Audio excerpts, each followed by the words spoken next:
एक घटना हम चित्रकूट की सुनाएं।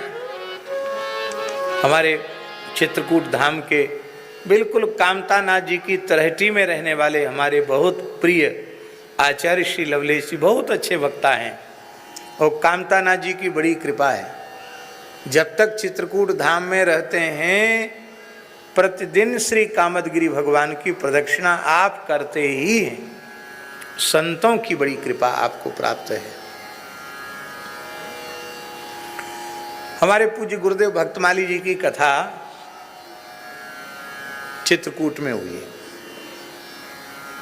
अब सन मुझे स्मरण में नहीं है, लेकिन शायद 86-87 की बात होनी चाहिए। अनुमान है, आगे पीछे भी सन हो सकती है, लेकिन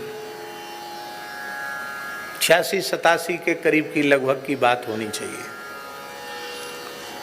पूज्य पुजारी श्री रामचंद्र दास जी महाराज के आग्रह पर महाराज जी पधारे थे, कथा हुई। उस समय 2 समय की कथाएं होती थी और महाराज जी 8 घंटा बोलते थे। 4 घंटा एक बैठक में, 4 घंटा एक बैठक में। पुजारी जी सामने बैठ के श्रवण करते थे, चित्रकूट के संत श्रवण करते थे। वहीं एक संत चित्रकूट में भजन करने वाले संत ऐसी गुफा बना लेते हैं मिट्टी खोद के और उसमें रह करके भजन करते। एक बहुत अच्छे संत थे, वो नाम जप की साधना कर रहे थे और सुबह रात्रि को 2 बजे उठते थे वो, और स्नान करके सबसे पहले श्री कामतानाथ जी की जुगल परिक्रमा करते थे और वहाँ से फिर मंदाकिनी स्नान करके तब अपनी गुफा में आ जाते और रात तक वो गुफा में ही बैठ के भजन। दिन में कुछ खाते भी नहीं थे। पुजारी जी उनके लिए रोटी रख लेते थे तो उनकी गुफा के पास रख दिया जाता था, तो रात्रि में 8-9 बजे कुछ टुकड़ा खा के जल पी के फिर विश्राम में चले जाते। ऐसे संत थे महाराज जी। पता चल जाता है महात्मा भजन करते हैं तो भजन की आभा उनके श्रीअंग से प्रकट होने लग जाती। तो महाराज जी की कथा में भी वे उपस्थित नहीं रहे, यद्यपि कथा उनके निकट ही हो रही थी। गुफा उसी परिसर में थी तो सुनाई पड़ता होगा शायद, लेकिन वो कथा में उपस्थित नहीं थे। गर्मी का समय था।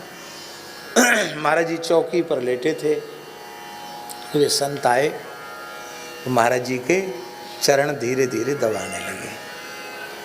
पुजारी जी ने आकर कहा कि महाराज जी बहुत अच्छे महात्मा हैं और बड़ी ईमानदारी से ये भजन कर रहे हैं, नाम जप कर रहे हैं। पुजारी जी तो कह के चले गए। महाराज जी के चरण धीरे धीरे दबाने लगे। बोले सरकार कुछ जिज्ञासा है। महाराज बोले हाँ जरूर कहिए। महाराज जी बैठ गए, लेटे थे उठ के बैठ गए। हम वहीं थे। उन्होंने बड़े विकल होकर के कहा कि चित्रकूट धाम में निवास तो कर रहे हैं, युगल नाम का जप तो कर रहे हैं, लेकिन कोई अनुभव नहीं हो रहा है।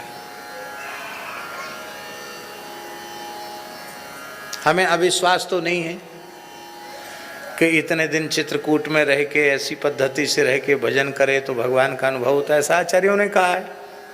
अश्रद्धा तो नहीं है, लेकिन मेरी पात्रता ही नहीं है। पर महाराज कई बार बड़ी निराशा होती है, कुछ नहीं हो रहा है,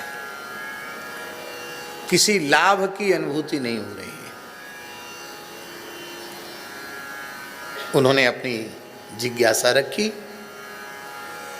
और हम सोचते थे कि महाराज जी उनको बड़ी पीठ पर हाथ फेरेंगे और कहेंगे कि नहीं नहीं ठीक है, कोई बात नहीं, हताश निराश मत हो, एक भी नाम व्यर्थ नहीं जाता, लगे रहो, हो जाएगा, ऐसा कुछ कहेंगे। ये हमारे मन में था। और महाराज जी क्या बोले, जिस काम से लाभ नहीं उस काम को क्यों करना, राम राम करने से कोई लाभ नहीं है, छोड़ दो, आज से ही छोड़ दो।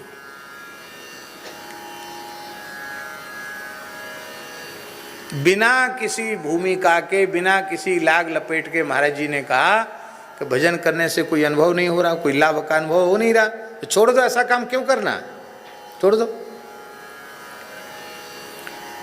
एक सुनी हुई बात नहीं, अपने नेत्रों के सामने देखी हुई बात है।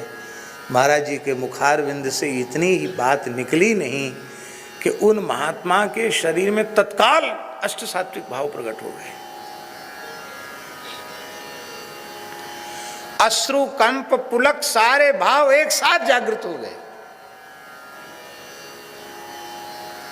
अब हम आपको क्या कहें, जैसे किसी को नंगे तार छुआ दे बिजली को, सारा शरीर कांपे, ऐसे कांप रहे थे वो सारे शरीर का।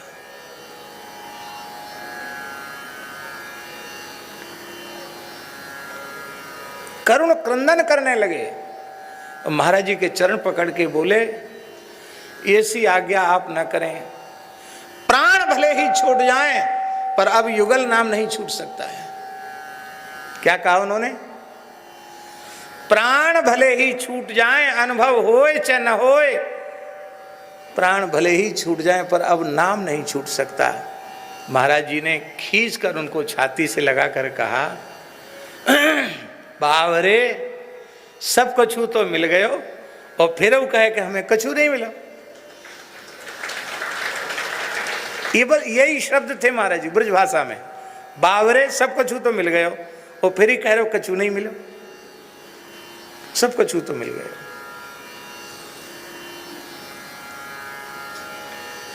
इसका तात्पर्य है कि नाम जप का फल है नाम में अनुराग, नाम में प्रीति। ध्यान में ही बात, यही उपलब्धि है नाम जप की, नाम में प्रेम हो जाना। इससे बड़ा अनुभव कोई है क्या? इससे बड़ा कोई लाभ है क्या?